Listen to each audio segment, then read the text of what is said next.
What is going on, YouTube fitness family? We are here in Columbus, Ohio at the Arnold Fitness Expo, and we got the squad here. This is a very, very unique group of individuals, but all very, very bright in their own ways.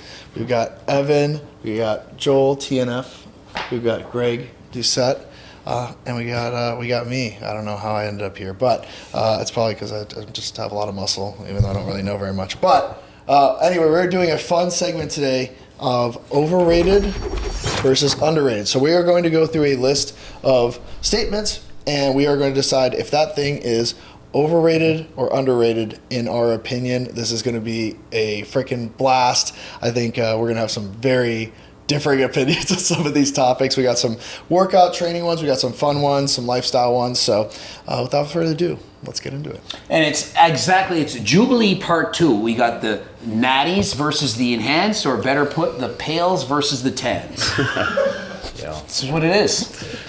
Definitely not natty tan on today, but natural vegan. That's all right. Sam Sulek's pro potential. We're going to reveal this at the same time? Oh, we're all on the same page, and this is a toughie. It's an easy. Who wants to kick us off on this one? Well, I'll go. Go for it.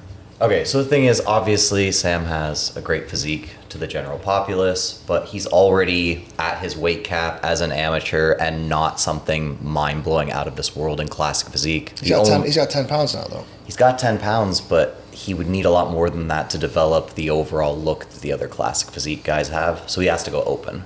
And I don't know if he's going to be able to get to that level where it's like, you know, like the difference between the guys who look good and the guys who are just absolutely like, what the heck am I looking at? I don't know if he has it in him to get to that level.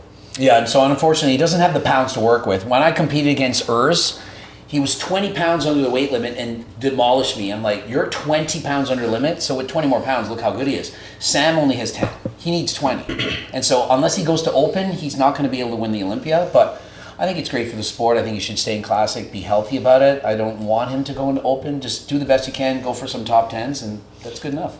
I think that the biggest thing is, like you mentioned, the weight cap, the structure, and the flow that presents. I think that's such a good point that there's a lot of guys, like even like a Matt Grego, who was competing like 20 pounds under his cap and was like almost winning pro shows. So I think that's a testament to, like, you look at that guy and you're like, okay, he's got great structure and he can grow. Like, I don't think people understand how much like 20 pounds is in a weight cap, because like 20 pounds of muscle is like true muscle is, you don't make your physique look 100% different. So I just think with Sam he's very like, he's built like an athlete, right? He's got like a really, really, really good like flow as in terms of like aesthetics if you were just standing in the gym, but he's kind of like me, like it doesn't translate as well to stage because you're just looking for tiny joints, crazy small wrists, small like waist, everything, just so everything flows out from that, and you're kind of fighting an uphill battle in classic physique where you do have a weight cap if that structure is not perfect. I'm going to come at it from a slightly different angle and just say that from an overrated, underrated standpoint, Sam is the most popular person in the fitness industry at this point. I think that's fair to say. And so it's almost impossible for him to be underrated. So even if he was just like phenomenal in every way and you guys didn't have all these kind of like perspectives, I don't even know if it would be possible for him to be underrated at that point because of the fact that like he's just so big.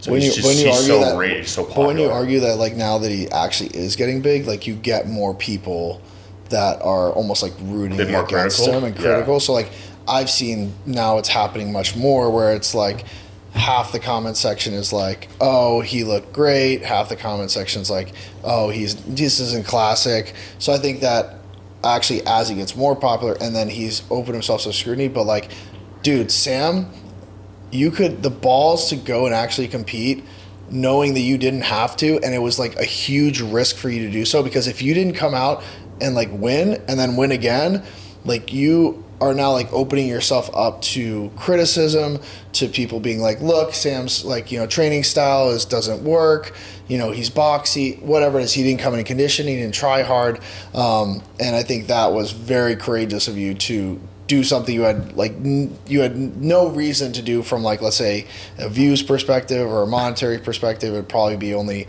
like more harmful for good if you didn't do well. So I think that it was pretty commendable that he actually went for it. Yeah, absolutely.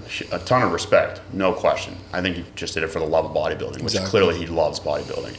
I just think that from the standpoint of like so many people, especially general populace, like you kind of mentioned, are huge Sam Sulek fans. Like it's very difficult to be underrated when you were so popular at that point. Training to failure for maximizing muscle growth.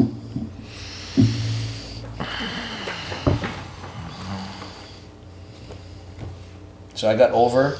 I'm the only. You're the only overrated, so why don't you hit Which us is first? the opposite what you would have guessed, because I love training to failure. But the thing is, I only think you need to train to failure for optimal muscle growth if you're an advanced level lifter. If you're intermediate or a beginner, you don't need to go that hard. I think you can get the same stimulus by doing more volume, training close to failure. And so, to me, this is only needed if you're really at that next level, which most people never get to.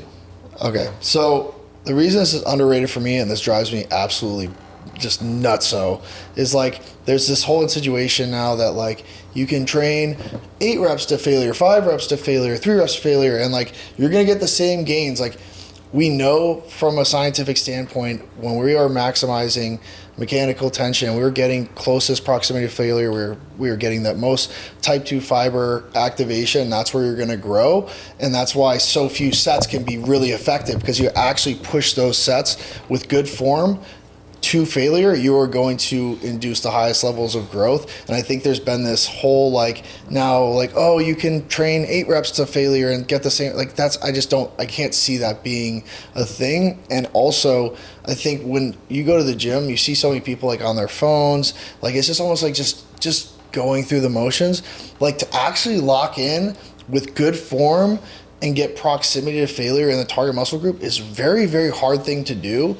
And that's why I think it's so underrated, because I think it's like going to failure is one thing, but doing it with like really good form in a way that's going to keep you healthy it's difficult to do. And I think that's what we all should be striving for. Yeah, I say underrated just because I really don't think most people who are in the gym lifting weights train to failure.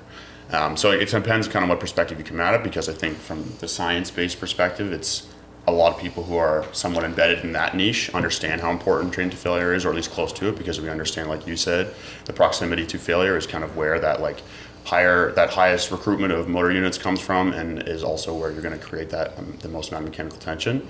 But I just think, generally speaking, like you said, people on their phones, most people just don't train hard.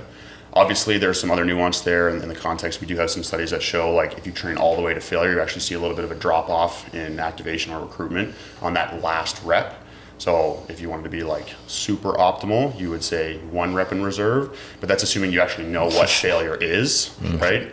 And I would definitely not say that anything like, 5 or more reps from failure is going to be creating any type of optimal growth. And then of course, rep range is going to play a role there too. Yeah, absolutely. Going off of what he said, if you've spent any time in the community that I'm in, it is a very, very black and white community. And they're like, okay, well, if you're not doing this, then whatever you're doing is horrible, right? Oh, and so that's why, for me, when I say underrated, I'm not saying you have to go to failure in order to grow. What I'm saying is there are so many people in the community that I'm in specifically who have made it such a demonized thing to go to failure because of the fatigue that you can generate from it, that they're like, oh, if you go to failure, like that's just horrible. It's just dumb. It's like, no. I've watched myself, others go to failure consistently, year after year, continue to grow. It's like, so at this point, do you need to go to 0 reps in reserve on every set? Absolutely not. Could you do everything with 1 rep in reserve? Probably. But at the end of the day, you're not getting this subpar, like atrophying like it's actually insane if you spend any time where we're at. People are, it drives me absolutely insane, which is crazy for you guys to hear, because obviously I'm optimal. But at the end of the day, if you're going to failure on some sets, even the majority of sets, you can still absolutely get a ton of growth. Supersets to save time in the gym. Ooh.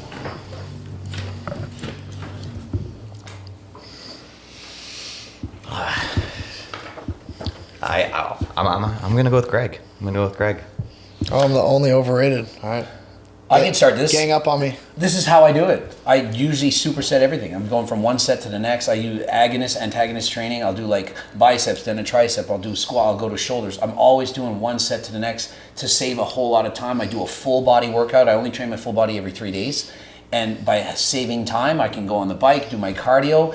And honestly, I've been training like this for several years, and I haven't really lost much muscle despite being, I don't know, call me a senior citizen. It's a Turk escort. Yeah, it could be the Turk, but let's be honest. Like it's clearly working what I'm doing. All right, what do you guys think?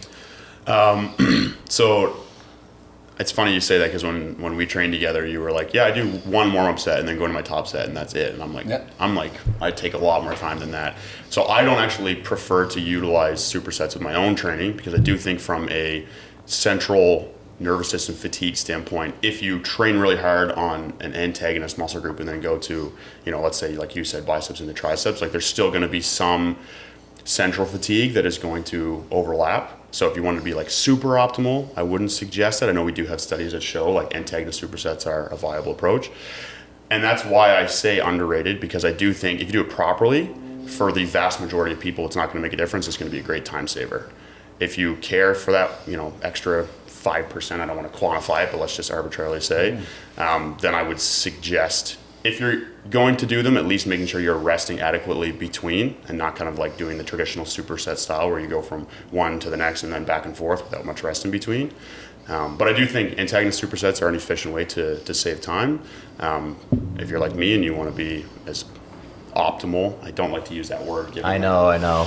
But then, yeah, I would suggest not doing that, or at the very least making sure that you're taking adequate rest as you would if you were just doing straight sets for a muscle group. Yeah, this is one of those tough questions because if we're talking about traditional superset where it's literally one muscle group straight into the next one, it's like, okay, that can be pretty darn hard to be recovered for the next thing that you're doing. But if you have like, 20 to 30 seconds between your pull down, between your press, between your pull down, between your press, that will be much more efficient for the overall stimulus relative to obviously taking your 3-minute rests. So it's like if efficiency is your thing, I think there's really, really good time savers that you can do like that, and that's why I would say underrated. So the reason I did overrated for this is it's usually a mentality thing around supersetting. Because what I've noticed with people that superset is they don't put enough gravity in the set that they're performing, because there's always this like thing that you're like, I'm going to this, then the next and the next. So it's almost like you don't give as much to that set you're in, and then you're also creating that cumulative fatigue. And I've seen that with people that do I'm going to do pull down, then to a tricep push down, then to a bicep curl. And like you see, and if you really watch, like none of them are like even close to failure, because the goal has become, for a lot of those people, also heart rate, because they've got their Apple Watches and they're like, oh, I burned 870 calories in that workout, which you absolutely 100% did not. Yeah. And I think it changes the mindset of you're there to like move and just like move things around as fast as possible and kind of move to the next thing. And I've seen less usage of great form, less utilization of good tempo, good range of motion, and proximity to failure is usually not as high because they are about to go into another thing. So you're actually taking fewer sets closer to failure, you're building more cumulative fatigue, and you're there to build or retain as much muscle as possible. And you should be saving your time for cardiovascular health for another time, and or step count or getting outside. So I think when you start supersetting, you are kind of getting into the pitfall of like, this is cardio training. I'm not like really focusing on each set as much. So I would suggest really refine your training. So even if it's 40 minutes, you're focused on taking those sets as close to failure as possible, and then spending some time like Greg, riding the bike, doing something else for your cardiovascular health. I got one question maybe anyone can answer. How important do you think cardio is? Like, I have really good cardio, and so is that why I can get away with the supersets? Like, I just have cardio. If I didn't, would the supersets like just wear me out too much and I wouldn't get as much out of it? All right, so our next one is doing cardio. Overrated or underrated? Overrated. Let's start with overrated. Yeah, we got to start with over. Okay, so a lot of it's going to depend on how intense you train, in my opinion. So if you're taking and you're having somebody who trains really, really hard and they take their sets really tough, if you do like a hard set of hack squats, if you do a hard set of something that is a little bit, it uses more overall muscle. What you'll end up finding is those people, if they legitimately push those sets hard, will get actually a decent amount of cardio out of that. Now, obviously for the general populace, like a 40% obese population, yeah, okay, like for those people, but I'm talking about the people who manage their food, who manage their overall body fat levels. For those people, I think that it would be overrated. I'm a So flip flopper. basically for I'm like a 1% flip flopper. of the population. Hey, I mean, For the rare person. we're in the 1% For right us. here, no? I'm a TNF simp. I'm flopping. I'm flip flopping. I'm a politician here. So now I'm going overrated too. He said it. I was like, that's the way I tell so many people, because they're always talking about, oh, your sets are like so long or so intense. And like, I totally tell people, like, the way I train allows me to have such good cardiovascular health. Like, I went to do echocardiogram, full like EKG, like fully into my off season, and the doctor came in. He was like, "Why are you here?" And I was like, "I'm just like overall health. I am enhanced, so I just want to like make sure I'm healthy." He's like, "Yeah, you got the heart of like a professional athlete. Do you do like aerobic activity all the time?" And I was like, "I walk with my kids and my dog, and I train really hard." He's like, "Well, whatever you're doing with your training, like in terms of your weightlifting, like keep doing it, because your heart health is like immense." So I think that's a testament to also like the training style I do with more time under tension. Like it does induce, like I will have like my heart rate go like pretty high for a leg day or a back day or things like that, especially on like bigger compound movements. So like I said, it was not my goal to do cardiovascular training like during my like working sets. It does happen inevitably. I think for most people it's not going to be that way, because they're not going to train as hard as me, because I'm a psycho.